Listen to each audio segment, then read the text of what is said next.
নারায়ণগঞ্জের বন্দর শীতলক্ষার অপর তীর। বন্দর এখন সুপ্রশস্ত বাঁকবিহীন বরাবর সব রাস্তার আধুনিক শহর। তবে মিনিট 20-25 পর আঁকাবাঁকা সরু রাস্তা।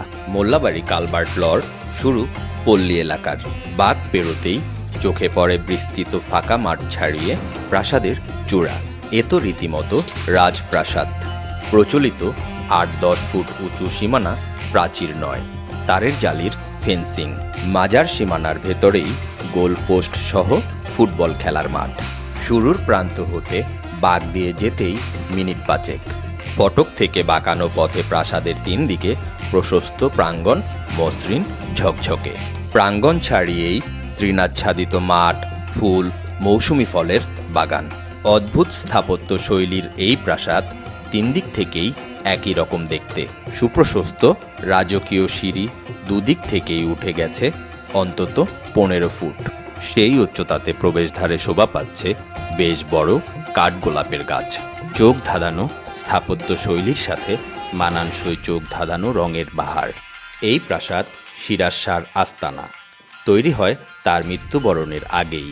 তিনি মৃত্যুবরণ করেন 2013 সালে 4 ফেব্রুয়ারি। তার অন্তিম ইচ্ছেতেই তাকে সমাহিত করা হয় নিজ হাতে গড়া এই মাজারে। এদেশে পীর, দরবেশ, ধর্মপ্রচারকদের অধিকাংশরই শেকড়ের উল্লেখ পাওয়া যায় বাগদাদ, ইয়েমেন, কাশ্মীর, পশ্চিমের দেশগুলোর। এই সিরাজ শাহর পিতৃকুল ও মাতৃকুল আগত ইয়েমেন ও কাশ্মীর হতে।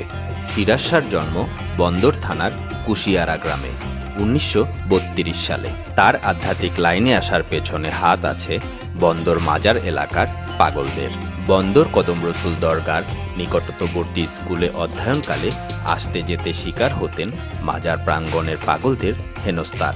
কোনো পাগল ছুঁড়ে ফেলে দিত বই খাতা, আর একজন জোর করে খাইয়ে দিত থুথু।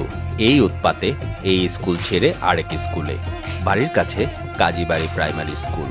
সেখানেও ছিল নাকি বিখ্যাত সব পাগল। হাবিব পাগল, আনারস পাগল, আনারস পছন্দ করত। শামুক পাগল, সারা গায়ে থাকতো শামুকের মালা। এখানেও অজানা কারণে পাগলদের উত্তক্তের শিকার বালক সিরাজ। পানিতেও ছুঁড়ে ফেলে এক পাগল।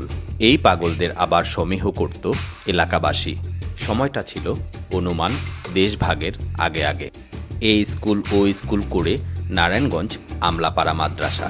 কিন্তু প্রিন্সিপালের কথা মতো চাঁদা তুলতে অস্বীকৃতি হওয়ায় চলে আসা বাড়িতে।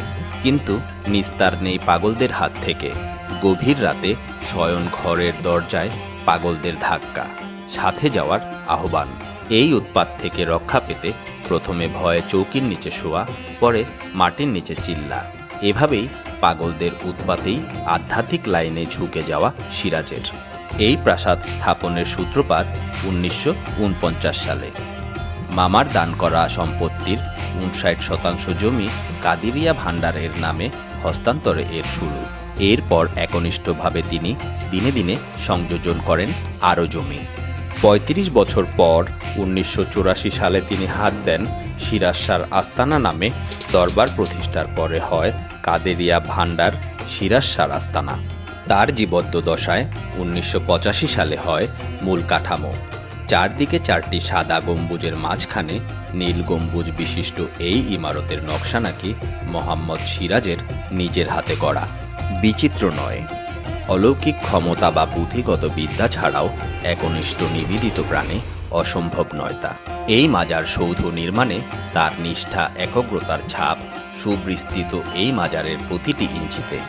2013-তে সিরাজ শাহর মৃত্যুর পর এই চত্বরে যোগ হয় সিরাজ শাহ জামে মসজিদ, সিরাজ শাহ দাতব্য চিকিৎসালয়। মসজিদটি প্রতিষ্ঠা হয়েছে ঠিক তার জন্মস্থলে। অন্যান্য মাজারের সাথে কিছু পার্থক্য চোখে পড়ল। বাইরের প্রাঙ্গণেও সারাক্ষণ মোছামুছি একনিষ্ঠ ভক্ত বা কর্মীগণের। নেই কোনো অবাঞ্ছিত লোকদের উপস্থিতি। যেরকম পরিষ্কার পরিচ্ছন্ন এর প্রাঙ্গণ, নিজ থেকেই বাঁধো ঠেকে পাদুকা নিয়ে প্রবেশ করতে।